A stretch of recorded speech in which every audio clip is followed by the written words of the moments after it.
Hi everyone, welcome back to the channel. I'm Dean Morris, founder of TP Compass, and joining me today is my colleague Akhil Baiju, a transfer pricing consultant at TP Compass. TP Compass is a boutique firm dedicated to helping small and medium-sized multinationals navigate the complex world of transfer pricing and global tax.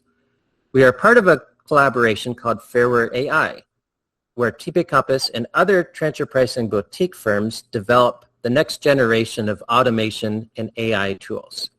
And in this presentation today, at the very end, after our conclusion, Akhil Baiju will walk through one of our simpler AI tools, the dashboard, generated with Claude for transfer pricing. TP Compass focuses heavily on North America, but many of our clients operate with European distributors. So this requires us to address cross-border tax alignment to the transfer pricing policy. Today, we're diving into a critical but has been an overlooked danger zone: how your transfer pricing policy can accidentally trigger material VAT liabilities in Europe. We'll break down the recent landmark rulings from the Stellantis and Arcomet cases to show you exactly how to protect your business from this expensive tax trap. Let's get into it. This case isn't a substance over form battle. This is really an alignment of substance to form best practice. And when you have this best practice, you avoid this tax trap. We've got this diagram here. It shows the three pillars or this triangle with the three vertices that really show what are the top three issues the pillars that we're dealing with: economic substance, the transfer pricing implementation, what you do day to day, and also the legal agreements.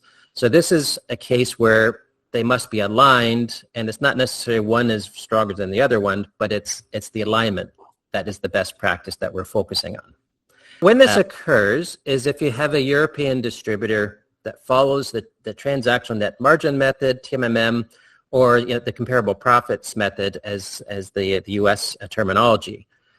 Stellantis and Arcomet both are European distributors. They're both following this TMMM approach, and they have this year-end adjustment. So if you bundle transactions and you have a year-end adjustment using TMMM and you're distributing in Europe, this is the foundation of this tax trap that you have to be aware of in order to avoid the problems that Stellantis and Arcomet found themselves into. Yes, Steve. So, in order for the tax authorities to have a clarity on this, so the VAT test is there is a test being done for the value-added tax. So here the value-added tax it's a simple form. The question is being asked: is there a direct link between the services and the payments? That's it. That's the whole question about value-added tax. The VAT authorities ask when they're looking at the intercompany year-end transactions. Now, for VAT to apply, two things should actually be true at the same time. Firstly, there must be a reciprocal legal relationship, meaning each party genuinely owes the other something. A service on one side, a price on the other side, not just a parent company topping up subsidy margins, because the numbers didn't work out. No, that doesn't work. And secondly, the payment must be a remuneration for an identifiable service, and not a profit level, not a target margin. An actual name-specific service has to be there. If both the conditions are met, it says in legal terms. It says that VAT is in scope. If either one of the conditions fail, the payment is outside the scope of VAT, which means no VAT is due. Now, here what gets interesting in this case is the TP formula, the cost plus the TNM, whatever we are using, that determines the amount, but the formula itself does not tell you whatever the VAT is being applied. The answer comes from the contract, the invoices, the substance of what actually happened between the parties. So let me take. For the case of Stellantis, let me take you through both the cases, seeing, side by side, what really clicks here. So case one, for Stellantis, now for anyone who doesn't know what Stellantis is, it's an automotive group behind a brand like Fiat or Opel. It's a massive multinational, and at the heart of its case, it's a very common it has a very common, simple intercompany structure. So you have the Stellantis Portugal as a local distributor. Its job is to buy vehicles from the group and sell to the dealers and the end customers in Portugal. But there are things about being a distributor in a multinational group. You don't get to keep whatever margins you're making. The group has a transfer pricing policy that targets a specific net operating margin for Portugal. Let's say 4 to 5%, and the margin is the benchmark what's called the TNM. TNM is the transaction net margin measure. It's a method used. So the TNM looks at the Portugal's total profitability across the years, all the costs, it's all the revenue, and asks, okay, is the margin within the arm's length range? If not, there is an year-end adjustment. So now this is crucial. So what is the adjustment? It's not the payment for a specific service. It's the group saying, Portugal, your margin is 2.5%. This year, and our TP policy says that you should be on 4%. So here, the 1.5% revenue brings to where you should be. It's repricing the whole bundle of transactions, vehicle costs, everything as one number. It's not a multiple transaction, it's just one transaction, and here an adjustment of transfer pricing, not a named service. It's a separate, just one transaction for the adjustment of that bracket or that margin.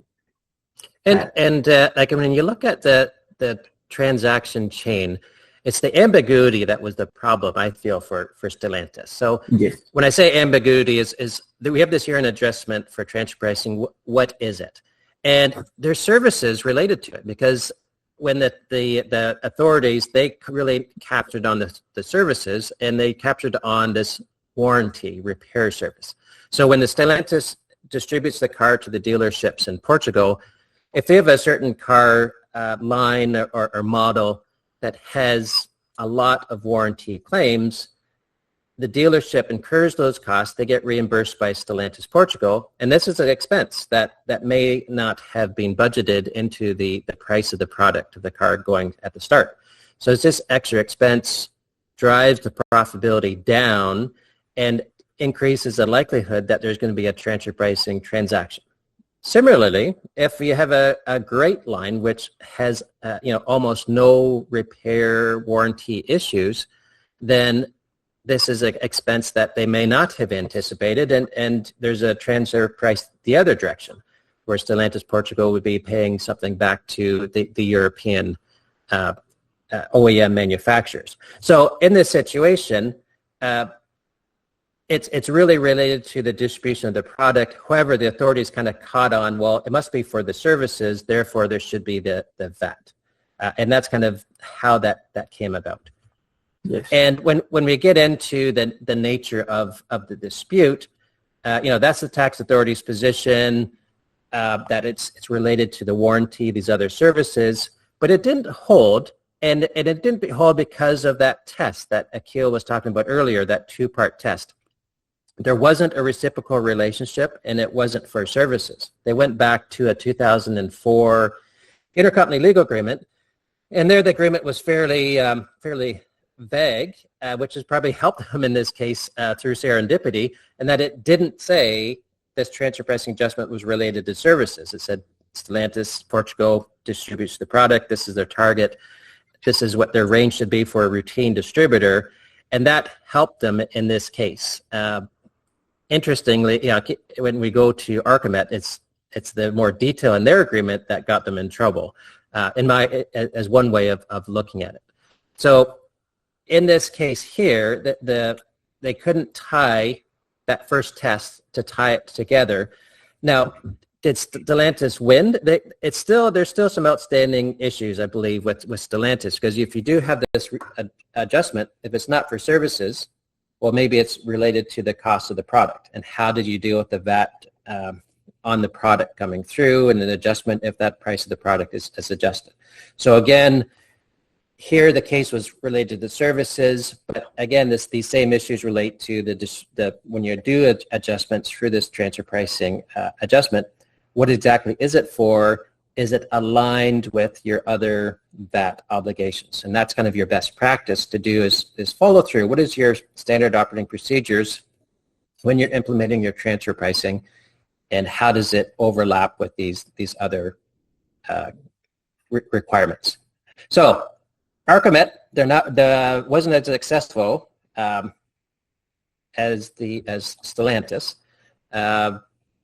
In your opinion, what was the issue here? For Stellantis, it was a clean case, no identifiable service, no direct link, so nothing outside the scope of that. So it was a clean case where Stellantis has had the power with them with the agreements. But now here what I'll describe. I mean, for Arcomet here, where I want you to lean in is because everything I described about Stellantis was present in the Arcomet case too. Same type of structure, same TP formula, same year-end adjustment, but the result was Arcomet lost. The reason is that, so if you don't know about Arcomet is a crane rental. It's a crane rental, crane sale and rental business. Arcomet Belgium is the parent company. It's one that runs the strategy, manages supplier relationship, and does all the business planning and bears full commercial risk. Arcomet Romania is the operating subsidiary. It runs cranes, sells them on, and keeps the operating margin. Very similar to Stellantis Portugal conceptually. And yes, there is an year-end TP adjustment. Belgium looks at Romanian margin, compares them to the arm's length benchmarks, and makes payments to the Romanian. Same mechanism, same formula, but here is the critical difference, I would say. Let's, if you look at the structure, let's look at the arrow. So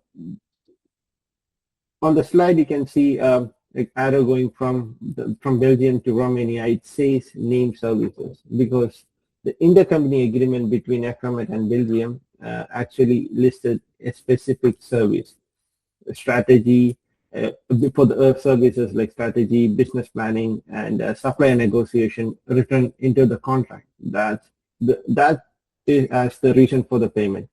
The TP formula was used to calculate the amount, but the contract told us what the payment was for.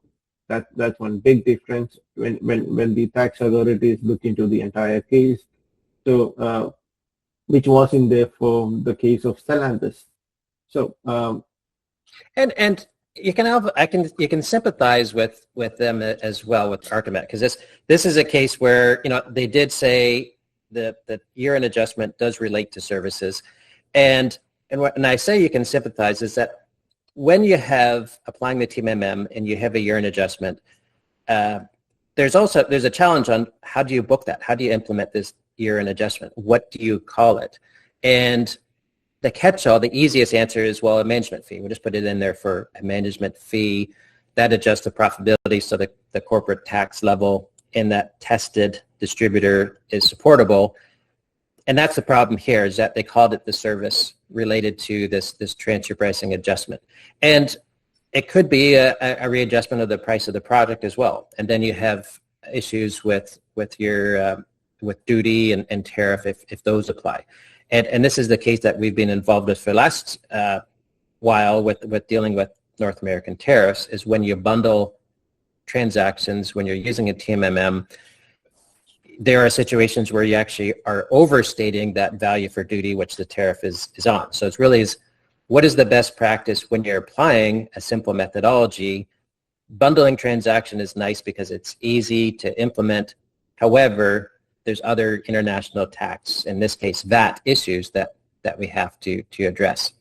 And in this case, there's a double issue, double whammy, and so to speak, is that, yes, they had the VAT applicable that they had to pay for. There's penalties and interest, which Akhil will run through on when we talk about the bonus segment of the presentation dealing with the dashboard.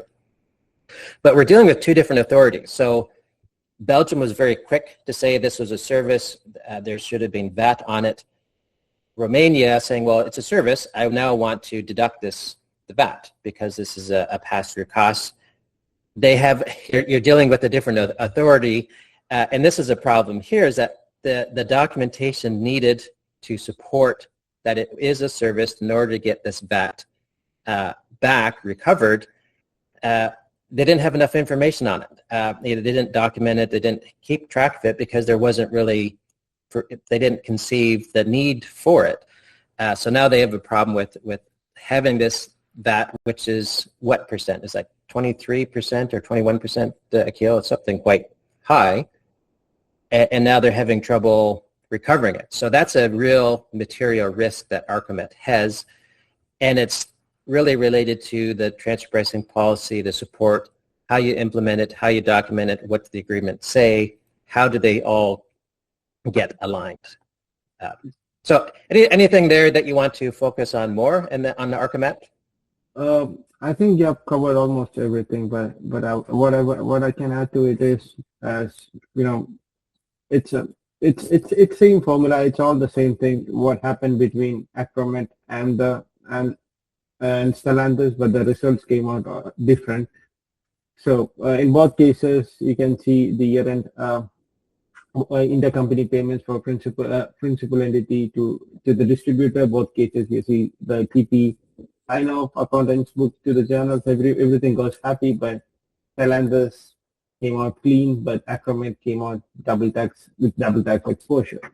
So the formula didn't create the difference. The contract did specifically. So the language in the intercompany agreement as named services, which created all these big issues for Arcomet. That's what I mean by, that's what when in the beginning when you spoke about substance and form alignment, the economic substance of what Belgium was doing provided strategy, management, expertise to Romania. That was really in both cases, to be honest. But the difference was in the form, how it was documented, what word was used, whether the contract was named service, described a margin mechanism. Words have a legal consequences in the VAT law. Word can cost 20%. That's it. Yep. And yes, so we have, looking at these two cases, breaking them down, there's a lot of best practices that we can incorporate. It's really when you do the TMMM for the distributor, really understanding what is that transfer pricing adjustment, how does it impact other areas of your overall international tax strategy? Is there other exposures that you want to make sure that you're addressed? So transfer pricing is not a silo. It doesn't operate in a vacuum. You do have to incorporate other areas, other stakeholders to ensure that your transfer pricing doesn't, it might be fine for transfer pricing for your corporate tax, but here it's the VAT that had the material cost for Arcomet. So that brings us to the end of our meeting today. I'm going to hand it over to Akhil, where Akhil will just give us some closing statements, and that ends our topic. And then afterwards, Akhil will kind of run through a basic, simple tool that we've been using. The dashboards, we use Claude for a lot of our transfer pricing tools, and it's just something that's a bit more versatile than your workbook with multiple worksheets. And you can set it up so you can really illustrate, if you're comparing two different transfer pricing policies or looking at different scenarios, if you have a best case, worst case scenario for your financial models, how does it impact your after tax if you're looking at different transfer pricing issues? And other things. So it's really is a nice tool that we're developing. So, Akhil, why don't you wrap this up? Thank you, Dean. Thank you for that. Yeah, that actually brings us to the end of this breakdown today. If Stellantis and Arcomet case teaches anything, it's that your intercompany agreement, transfer pricing policy, and the final invoice must always tell one seamless, consistent story, falling to the align your day-to-day economic substance with your document legal form, create a material financial trap the moment European VAT authorities step in. If you want to ensure your current transfer pricing policies is strong, or if you'd like us to help you qualify your company's potential risk exposure using our cloud-based models, the team at TP Compass is always here to help you guys. You can find all of our contact information linked to the description box below of this video. Thank you so much for watching. If you found this breakdown valuable, please hit the like button, subscribe to the YouTube channel for more transfer pricing and international tax insights. And well, see you guys in the next video. Thank you so much. Thank you, Dean. Thank you.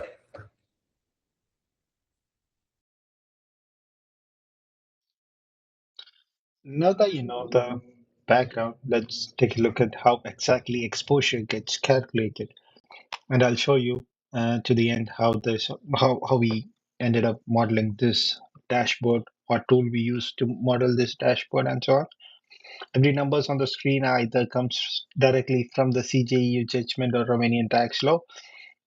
Some of them are flagged, which means we don't actually have the evidence or actual data for those numbers in both the Romanian tax law and the CJEU judgments. One that example is TP adjustment. Let's go through the numbers. On the screen on the left side panel, you can see the input numbers. The first one is the TP adjustment amount. So let's keep the amount to $1 million in the beginning. So if you keep it to 1 million, and the rest are, some of them are actual numbers from the case itself, and some are illustrations. One such illustration amount is the TP adjustment amount. Then the VAT rate. VAT rate is actually a true amount, which was actually the value added tax rate between 2011 to 2015 in Romania. So for this case, as the audit period was from 2011 to 13, we have it 24% of VAT. And talking about the evidence is, for the case we have a weak evidence, as we know the judgment states that the invoice itself shows no descriptions of the service, no hours, no grid calculation. So weak in this case, we should mark it as weak because of all these lack of evidence. The weaker the evidence, the higher the tax. It tax the VAT risk, which is linked to the risk curve. So if they had some evidence, they could have reduced the the VAT score, the risk score actually, sorry. And Stellantis, the Acromat has no evidence. They have weak scope, which is linked to the recovery itself. If no evidence means they have very little recovery percentage. So again, which adds up to the risk score. The penalty is flat for the Acromat. 15% penalty is being charged as a statutory tire that applies once a payment is more than 90 days in Romania. So that's a factual figure.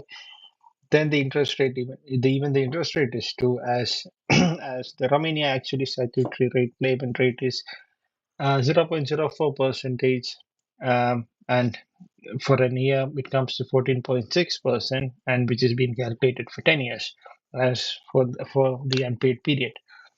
And the rates are, this is how the KPIs looks like.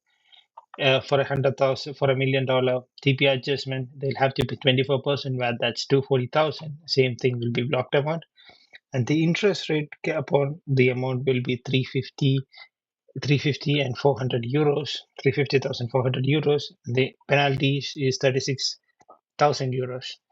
Totally, they'll have to pay 626,400 euros for $1 million TP adjustment.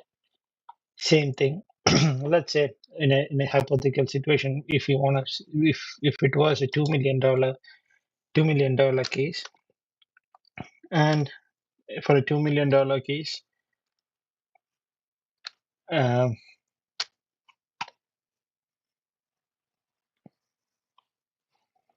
with for the audit period, let's keep it for 2016 to 2019. You can see there's a shift in interest rate, as there was a different. The interest rate actually went down after 2015 to 19%, and went to a gradually decreased in those periods. So the VAT rates decreased, but the interest rate also decreased because of the years it have went through. The penalty remains same because it's flat rate, and you can see how it have affected the entire KPI, the total that they have to pay, the 386,000 euros in VAT, 281,000, around more than 281,000 euros of interest, 58,000 in penalties, and around 725,000 euros in total they would have paid if this was the case scenario. But again, the TP adjustment amounts, we are not sure. It is the entire case. The amount depends upon the amount itself. It can be anything. As long as we don't have the actual numbers, we can't give you 100% assurance about the KPI numbers. What tax? What was the VAT they owed? What was the total interest? What was the total amount they had to pay? But keeping this as an illustrative thing, and for this for building this dashboard, the whole model, the layout, the live calculation, the historical rate lookups was built with using Claude AI, Claude